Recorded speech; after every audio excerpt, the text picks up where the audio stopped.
یہ کہانی بغداد کے ایک پرانے علاقے کی ہے جہاں ایک چالاک اور مکور کسائی رہتا تھا جس کا نام مراد تھا۔ مراد اپنے گاہکوں کو دھوکہ دینے میں ماہر تھا۔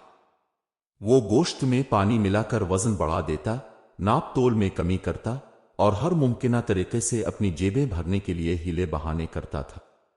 بستی کے لوگ بھی جانتے تھے کہ مراد کسی طرح بھروسے کے قابل نہیں، مگر ضرورت کے ہاتھوں مجبور ہے کر اکثر اس سے خریداری کر لیا کرتے تھے۔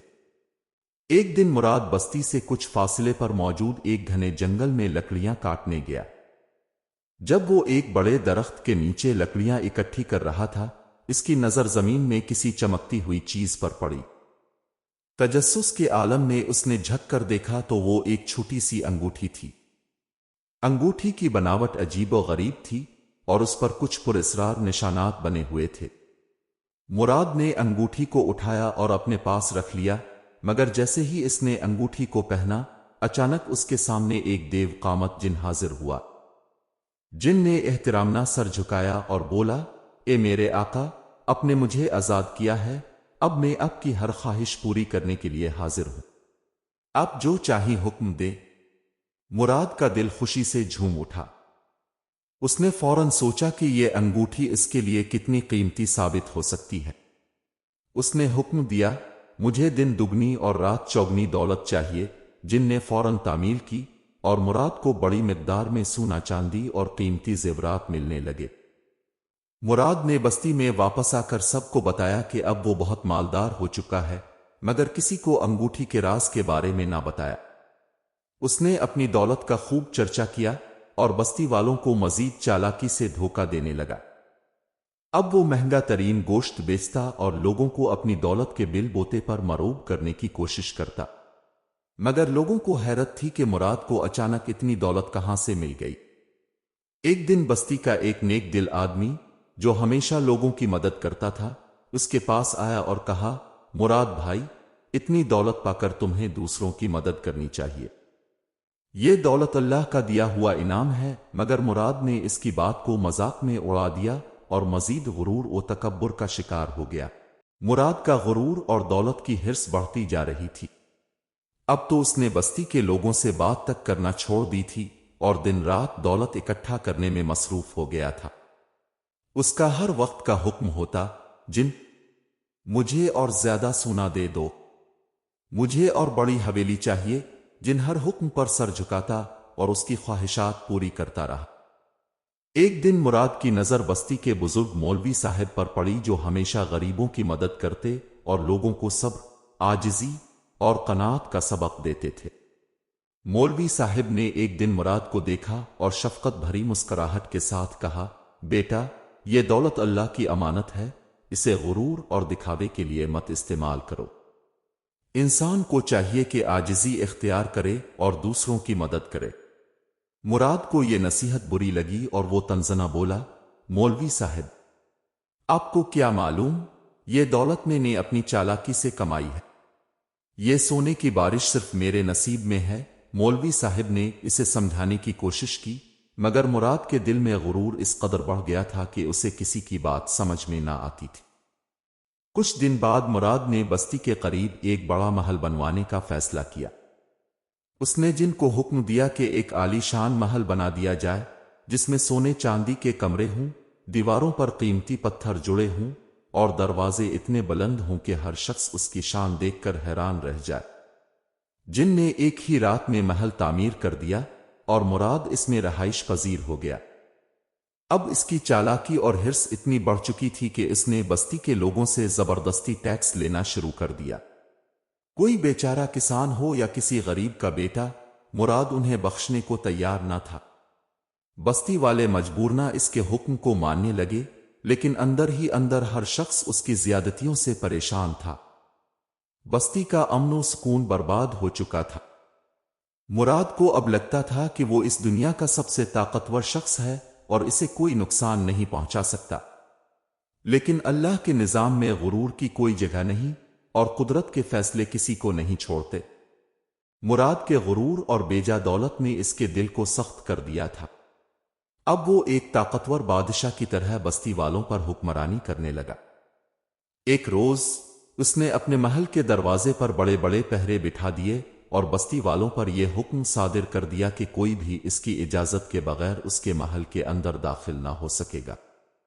مراد کو یقین تھا کہ اس کے پاس جادوئی انگوٹھی ہے اور کوئی اسے نقصان نہیں پہنچا سکتا۔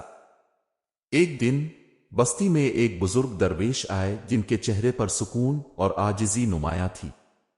بستی والوں نے ان سے اپنی پریشانی کا ذکر کیا اور کہا کہ مراد نے سب کو ظلم و ستم میں مبتلا کر رکھا ہے۔ درویش نے سن کر مسکرا دیا اور کہا، اللہ کے ہاں دیر ہے، اندھیر نہیں، اس کے غرور کا انجام قریب ہے۔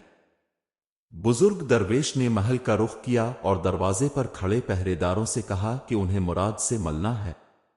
پہرے داروں نے انہیں اندر جانے سے روکا اور درویش کو مذاق میں کہا، تمہیں کیا لگتا ہے تم جیسے فقیر سے ہمارے بادشاہ مراد ملیں گے؟ درویش نے نرمی سے مسکرا کر جواب دیا، بیٹا، جس کو اللہ نے عقل اور دولت سے نوازا ہو وہ درویشوں سے بھی سیکھتا ہے۔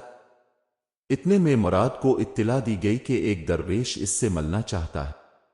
مراد کے دل میں غرور کی وجہ سے ایک عجب سا تجسس پیدا ہوا۔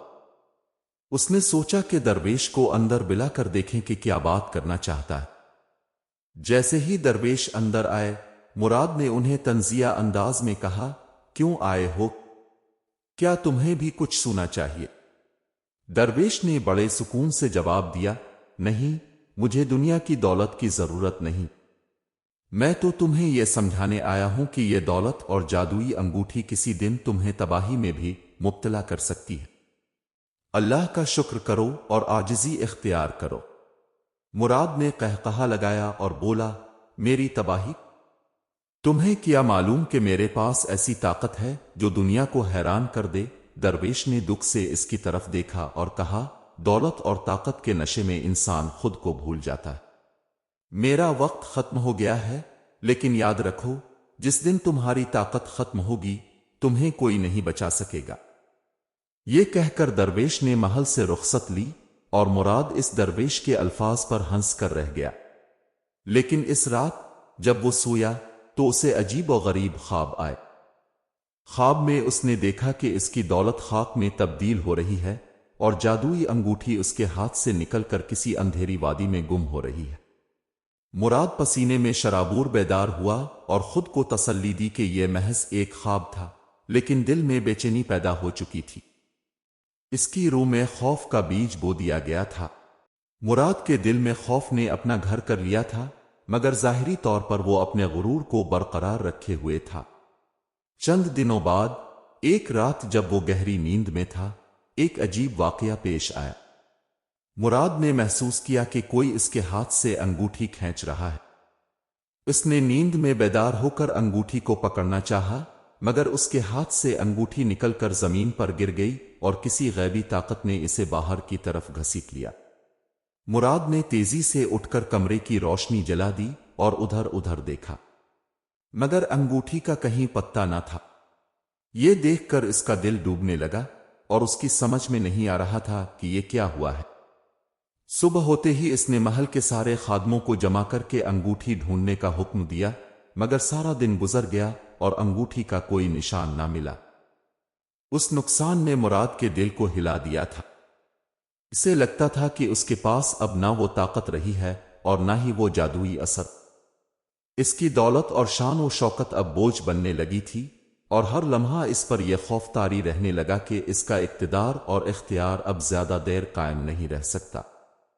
ایک دن جب وہ اپنے کمرے میں تنہائی میں بیٹھا سوچ رہا تھا کہ شاید اس نے درویش کی نصیحت کو نظر انداز کر کے غلطی کی ہے، اسے اپنے غرور اور ظلم کا احساس ہوا۔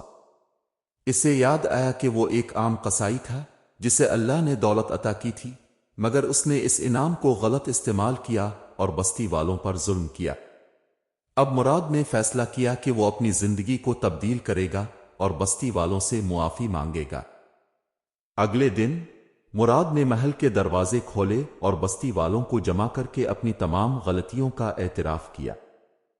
اس نے بستی کے لوگوں سے معافی مانگی اور کہا کہ وہ اپنی دولت اور جاہ و جلال کو اللہ کی راہ میں خرچ کرے گا۔ اگر آپ کو یہ کہانی پسند آئی ہو تو براہ کرم لائک، شیئر اور سبسکرائب ضرور کریں تاکہ آپ کو ایسی مزید دلچسپ کہانیاں سننے کو ملتی رہیں۔